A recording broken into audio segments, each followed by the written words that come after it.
16 अगस्त 2024 बरोज जुमा को नॉर्वे की मारूफ मेहमान नवाज समाजी शख्सियत जनाब सैयद मुबारक शाह साहब की दावत पर ओस्लो में उनकी रहाइश गाह पर हर दिलअजीज शायर मुकर्रम वाओ मोहतरम जनाब मुबारक सिद्दीकी साहब इंग्लैंड से तशरीफ लाए। जनाब मुबारक सिद्दीकी साहब शायर ही नहीं बल्कि एक इंतहाई नफीस शख्स भी हैं। आपकी शायरी में जहाँ एक तरफ मिजाह का पहलू पाया जाता है तो साथ ही दूसरी तरफ संजीदगी से मुआशरे की कमजोरियों की तरफ तवज्जो मरकूज करवाते हैं।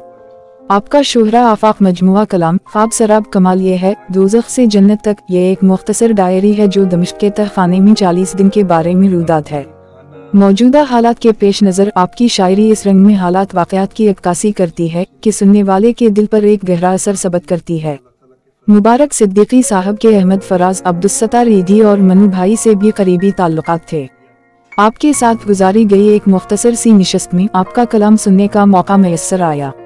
इनके साथ डॉक्टर सैफ साहब ने भी अपनी एक मशहूर नज़म के चंद अशार भी सामीन की खिदमत में पेश किए। इस महफिल में डॉक्टर सैफ अर रहमान, सलमान डोगर, खालिद महमूद, ताहिर महमूद, अनबील अजहर, तारक शाह ने भी शिरकत की। यहाँ इस बात का जिक्र भी जरूरी है कि जनाब मुबारक सिद्दीकी साहब का कलाम मुख्तलिफ गुलकारों ने भी गाया हुआ है और मजीद पाकिस्तान के चैनल्स में अक्सर उनकी गज़लें पढ़ी जाती हैं। तेरी मोहब्बत का फर्ज हम यूं अदा करेंगे, तेरी मोहब्बत का फर्ज हम यूं अदा करेंगे कि आने वाले हमें भी मुर्शिद कहा करेंगे।